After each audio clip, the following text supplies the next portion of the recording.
Salam jumpa Bapak Ibu, Saudara sekalian dimanapun Anda berada. Perkenankan saya untuk memaparkan pemahaman mengenai pribadi Allah Roh Kudus yang kita peringati kedatangannya ke dunia ini pada hari Pentakosta tanggal 19 Mei 2024 ini. Gereja-gereja seluruh dunia merayakan hari datangnya Roh Kudus untuk melanjutkan pekerjaan Tuhan Yesus Kristus sebagaimana dijanjikan oleh Allah Bapa.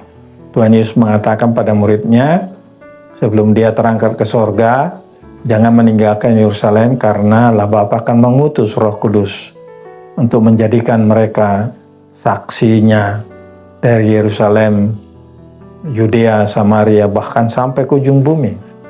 Bagaimana setelah Roh Kudus itu hadir yang dikisahkan dalam Kisah Rasul 2 ayat 1 sampai 13, pada waktu 120 orang berkumpul, lalu lidah-lidah api di atas kepala mereka, lalu sedemikian rupa mereka memuliakan Allah dalam bahasa Galilea, tapi orang-orang dari daerah lain, ada yang dari Arab, ada yang dari Lebanon, ada yang dari Asia, Kapadokia, dari Pontus, Galatia, dari berbagai tempat. Mereka mendengar para rasul itu berbicara dalam bahasa mereka sendiri.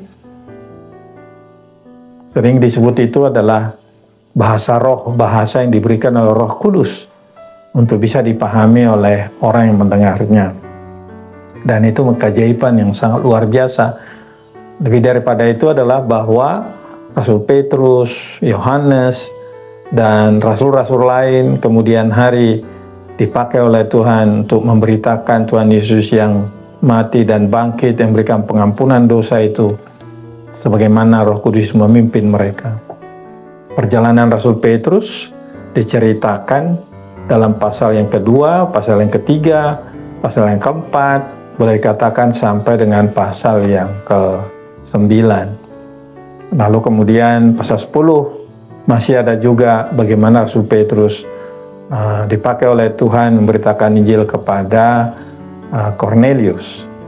Dan setelah itu kita tahu bahwa Kisah Rasul menceritakan bagaimana seorang penganiaya jemaat Tuhan atau antikristus, yaitu Saulus yang berubah menjadi Paulus. Roh Kudus mengubah hidupnya setelah berjumpa dengan Tuhan Yesus dalam perjalanan menuju Damsyik.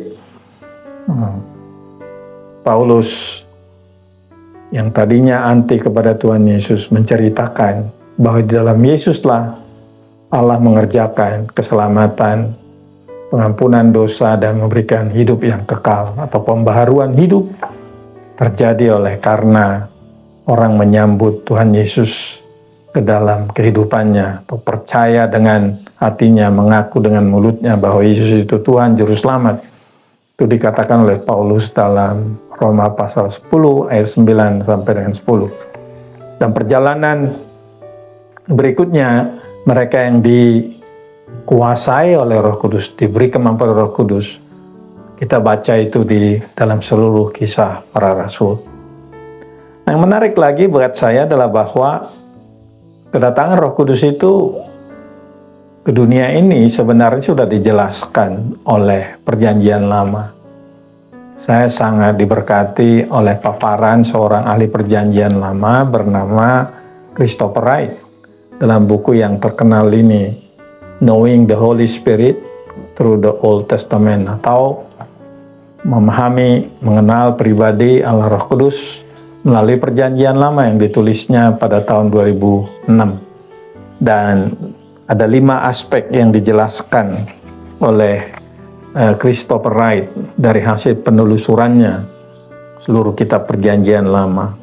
Secara singkat dikatakan bahwa Roh Kudus itu hadir dalam penciptaan alam semesta. Maka disebutnya Roh Kudus itu adalah Roh Allah yang menciptakan. Menciptakan alam semesta, memelihara, sehingga kita tahu bahkan di kemudian hari kita tahu Roh Kudus menciptakan tabiat baru. Bukan hanya menciptakan alam semesta, Dikatakan Kejadian roh Allah melayang-layang di atas permukaan air. Artinya dia turut serta memelihara alam semesta yang diciptakan itu. Dan yang kedua adalah bahwa Roh Kudus itu adalah roh yang memampukan orang untuk mengerjakan tugasnya untuk kepentingan tertentu. Contohnya Bezalel dan Aholiab ditugaskan Musa untuk menciptakan semua perlengkapan ornamen-ornamen kemah suci, dan Roh Allah begitu rupa memberikan kemampuan luar biasa, estetika, kemampuan potensi artistik, teknikal kepada dua orang ini.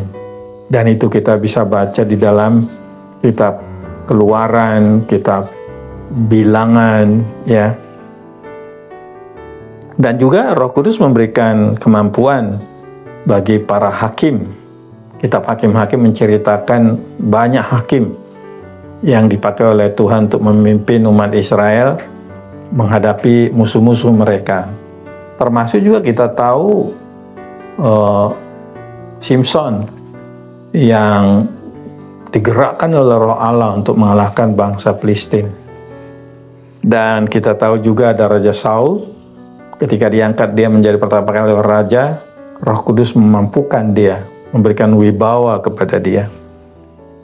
Lalu Roh Kudus secara khusus memberikan kemampuan buat Musa memimpin bangsa Israel keluar dari Mesir, menyeberang Laut Teberau, kemudian berjalan di padang gurun selama 40 tahun. Musa dipimpin oleh Tuhan pergi ke Gunung Sinai mendapatkan Taurat Tuhan.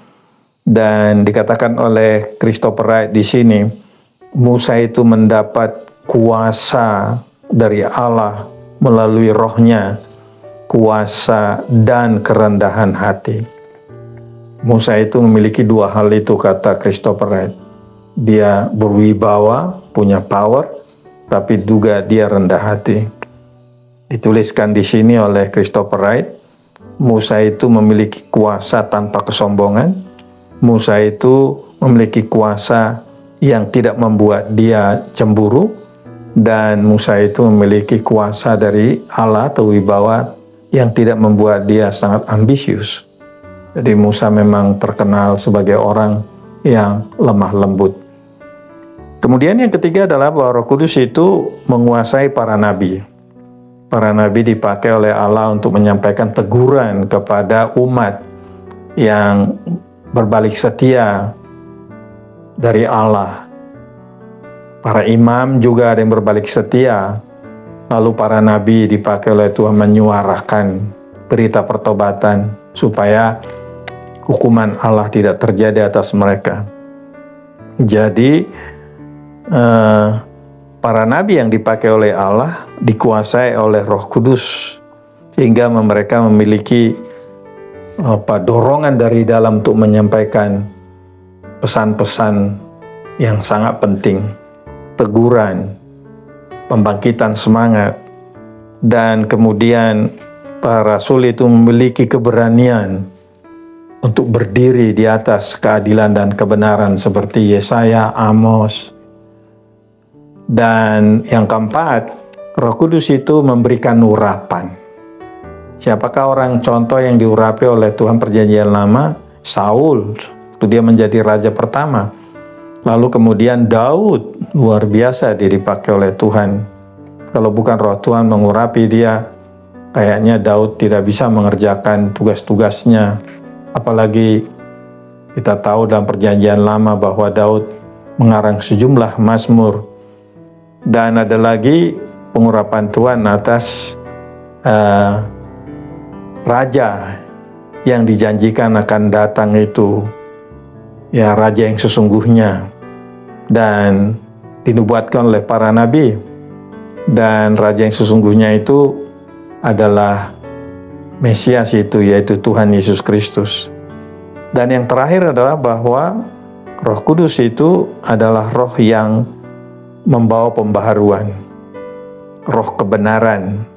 Kalau Tuhan Yesus menyebutnya roh kebenaran, itu sebenarnya sesuai dengan nubuat Yesaya 32. Ya, membawa pembaharuan. supaya orang hidup benar.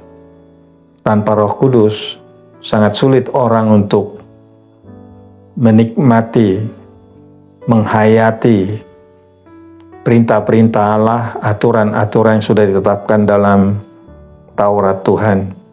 Lalu kemudian di Hesekiel pasal 36-37, Roh Kudus itu adalah roh yang membawa pembaharuan dan membangkitkan semangat. Ada metafora di sana, tulang-tulang kering. Dikatakan dalam penglihatan Hesekiel bisa hidup kembali. Artinya adalah kekeringan yang ada dalam diri kita, dalam diri manusia, diubah menjadi kehidupan. Itulah pekerjaan Roh Kudus.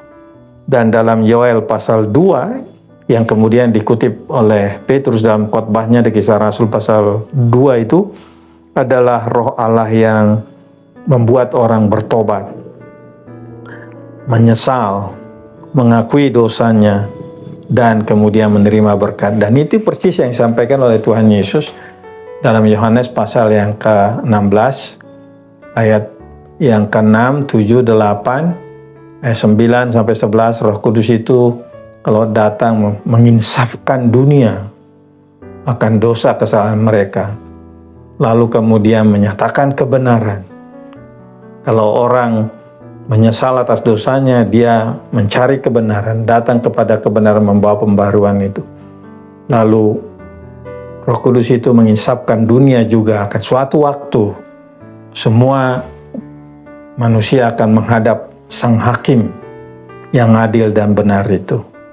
Dan Roh Kudus menginsafkan itu, mengisapkan umat manusia di tengah dunia. Itulah pekerjaan Roh Kudus. Itu sebabnya kalau membaca pekerjaan Roh Kudus buat saya di dalam kitab Injil, saya membacanya di Injil Yohanes. Injil Yohanes pasal 14 ayat 16 sampai 17 dikatakan Roh Kudus itu penolong yang lain itu, yaitu Roh kebenaran, akan mendiami, menyertai. Dua kata ini buat saya sangat penting. Kehadiran Roh Allah adalah untuk menyertai, bahkan mendiami kita. Dan di dalam ayat 26 pasal 14 Injil Yohanes itu, dia akan memberikan pengajaran. Ya, bukan hanya menyertai, mendiami, tapi mengajari para muridnya, para pengikut Tuhan Yesus. Mengajari banyak hal, membuat mereka mengerti pengajaran-pengajaran Tuhan Yesus, teladan hidup Tuhan Yesus, bahkan membuat mereka mengerti apa yang dituliskan oleh para nabi dalam Perjanjian Lama. Ya, Roh Kudus itu memampukan kita mengerti, kognisi kita dibuka oleh Roh Kudus itu. Pasal 15 ayat 26-27 kata Tuhan Yesus, Roh Kudus itu datang untuk bersaksi tentang aku. Itu luar biasa. Di Kisah Rasul tadi sudah kita paparkan, pekerjaan Roh Kudus menyaksikan Tuhan Yesus melalui kehidupan para rasul dan kemudian orang-orang yang dilawat oleh Tuhan. Kehidupan Cornelius, orang Roma itu, atau warga negara Romawi itu. Kehidupan kepala penjara di Filipi juga warga negara Romawi itu. Ya, kehidupan orang-orang lain yang bukan Yahudi. Karena banyak orang-orang bukan Yahudi atau orang-orang Yunani yang kemudian mengenal Tuhan Yesus. Dan kemudian kita lihat juga dalam pasal 16 ayat yang ke-11, 12, 13, 14, 15 semua menceritakan di sana kalau Roh Kudus itu datang, dia akan memimpin kamu ke dalam seluruh kebenaran. Roh Kudus itu akan menyatakan kepada kamu apa yang diterimanya daripadaku. Roh Kudus itu kalau datang, dia akan memberitahukan kepadamu hal-hal yang akan datang. Dari pengajaran inilah kemudian kita tahu bagaimana penulisan Alkitab, Perjanjian Lama, Perjanjian Baru, khususnya Perjanjian Baru.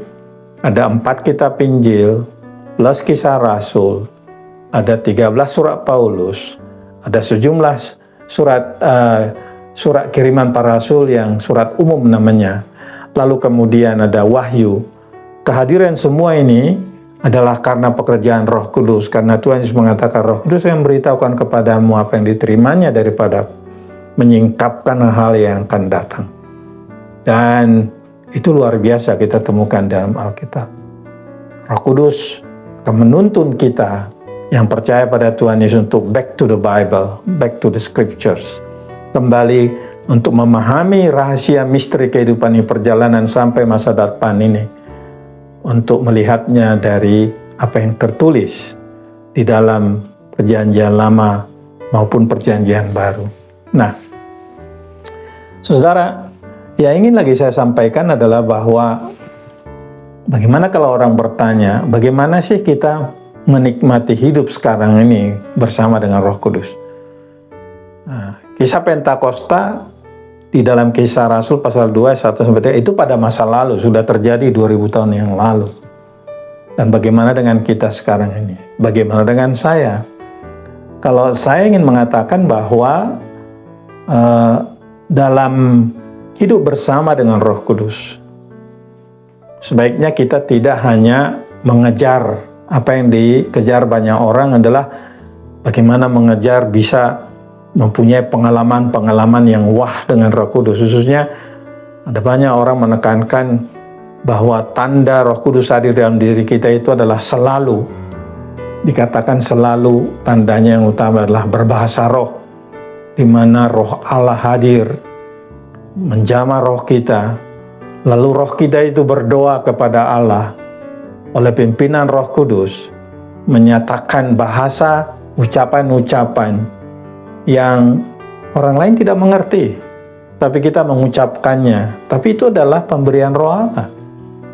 Tidak salah, karena itu ada di dalam 1 Korintus pasal 12 ayat 7-11, beragam karunia yang diberikan Roh Kudus, karunia hikmat, karunia pengetahuan, karunia mujizat, dan bahkan dikatakan dalam kitab Roma pasal 12 ayat 6 sampai yang ke-8 adalah karunia mengajar, karunia memimpin, karunia berbuat baik, karunia diakonia, dan karunia memimpin organisasi dijelaskan di sana.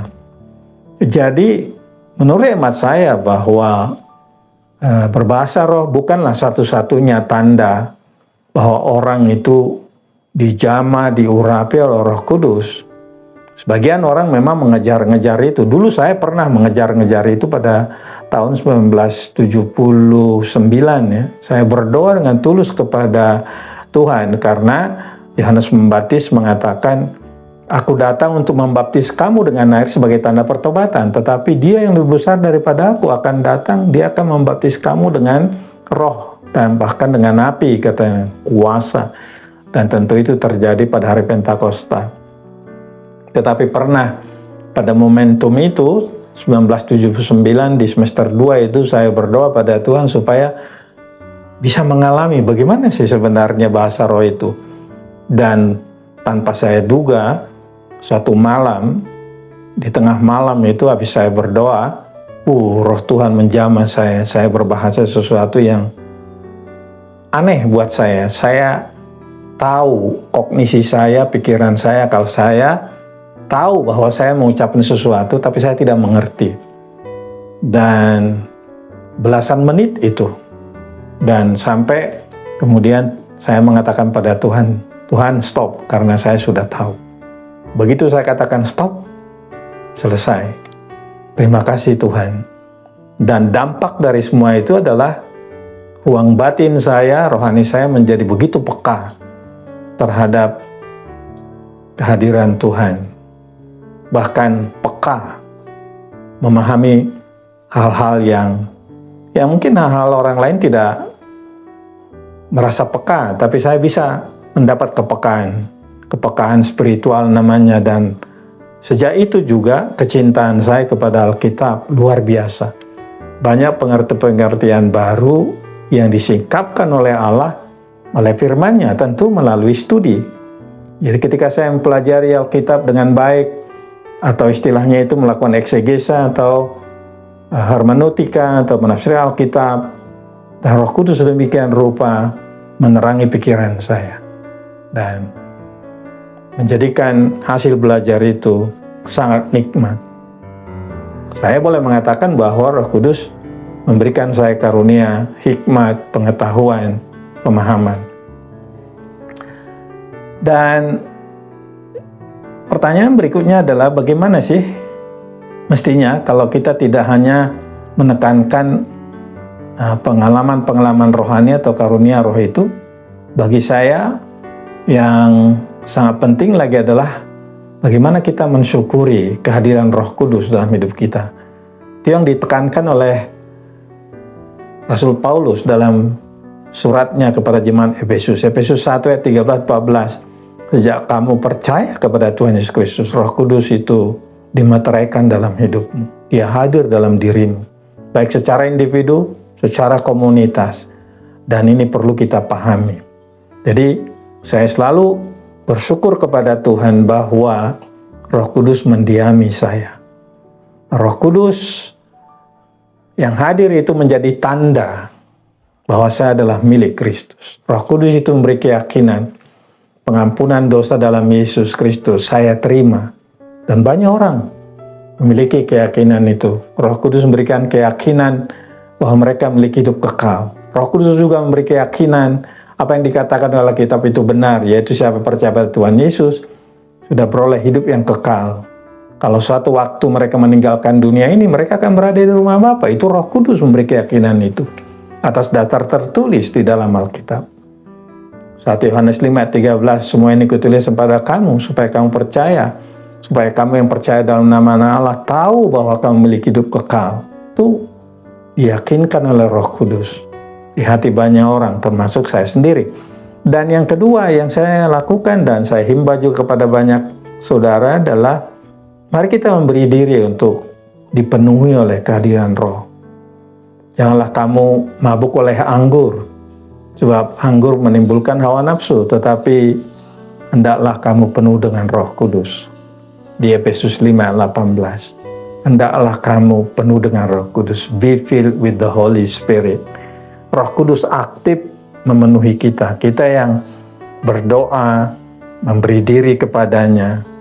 Itu sebabnya berdoa kepadalah Roh Kudus bagi saya penting. Ya. Bukan hanya berdoa kepada Allah Bapa, berdoa kepada Tuhan Yesus, berdoa memohon kepada Roh Kudus supaya kehadirannya tuh memenuhi hati kita. Dan yang penting lagi adalah Galatia 5 ayat 16-18. Ya, hiduplah oleh Roh, supaya kamu tidak hidup oleh daging. Kedagingan itu luar biasa dituliskan oleh Paulus dalam Galatia 5 ayat 19-21. Ada 17 ya, karakter yang buruk buah kedagingan. Iri hati, kecemburuan, perselisihan, hawa nafsu, percabulan, dan beragam hal lain lagi. Maka Paulus mengatakan, hiduplah oleh Roh. Izinkan Roh Allah itu hidup dalam dirimu. Ada semacam desakan untuk kita mengambil keputusan, pilihan. Siapa yang hidup di dalam diri kita? Kedagingan itukah yang kita akan nikmati atau kita izinkan Roh Allah untuk hidup dalam diri kita? Dan yang berikut dikatakan adalah berilah dirimu dipimpin oleh Roh. Jadi hidup oleh Roh juga kita memberi diri kita supaya dalam keseharian kita tahu Roh Allah memimpin hidup kita. Kalau Roh Allah memimpin hidup kita, kata Tuhan Yesus tadi, Roh Allah itu menuntun kamu ke dalam seluruh kebenaran. Roh Allah itu akan menuntun kamu memuliakan aku. Roh Allah itu akan menuntun kamu untuk mengenal kasih-Nya Bapakku. Wah, itu luar biasa pekerjaan Roh Kudus dalam hidup kita. Jadi pertama, bersyukur. Yang kedua, setiap hari doa saya memberikan diri saya untuk dipenuhi oleh kehadirannya, lalu kemudian memberi diri saya untuk dipimpinnya. Ketika kita memberi diri kita dipimpin oleh Roh Allah, wow, itu berarti sama dengan kita berikan ruang buat Dia untuk memberi komando kepada kita. Dia memberi komando kepada kita sesuai dengan firman-Nya. Karena Roh Kudus bekerja menghidupkan kebenaran itu dalam diri kita sesuai dengan firman-Nya.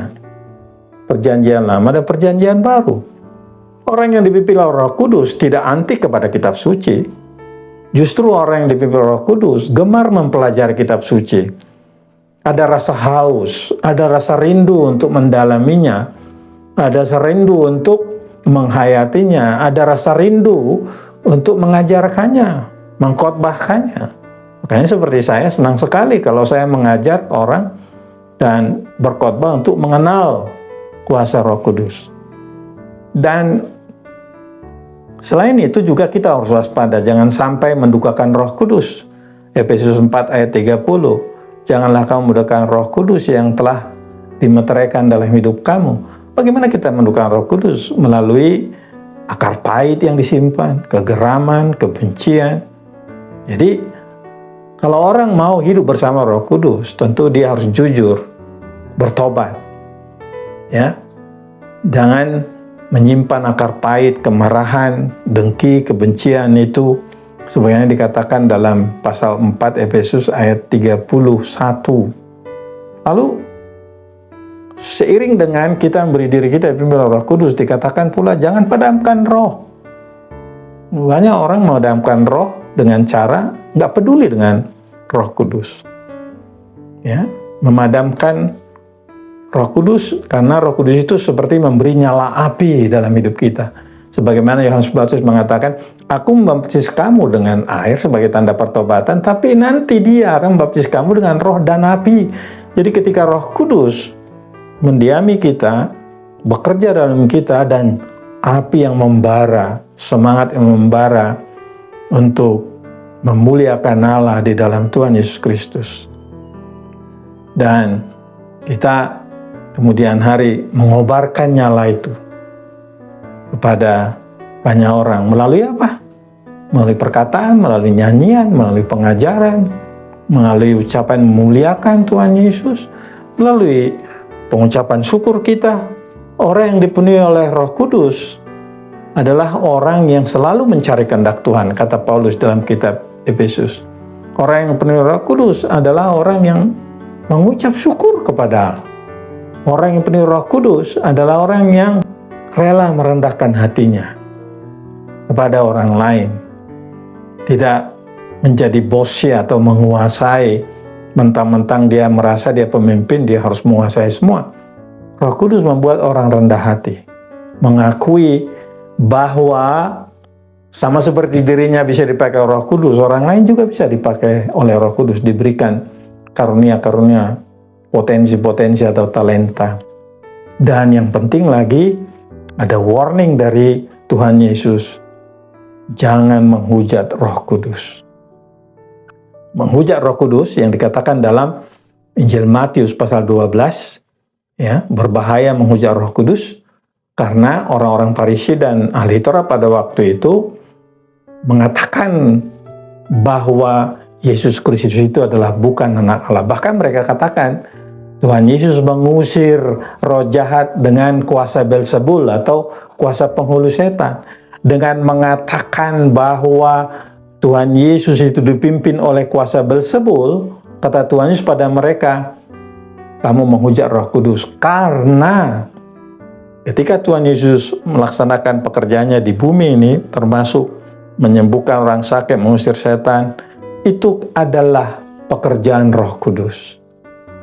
Jadi, karena Roh Kudus itu memimpin orang kepada pertobatan, memberikan keinsafan, maka ketika orang menghujat Roh Kudus, merendahkan, meremehkan, menolak karyanya, lalu kemudian akibatnya adalah orang tidak datang untuk menikmati anugerah Allah, pengampunan dosa dalam Yesus Kristus.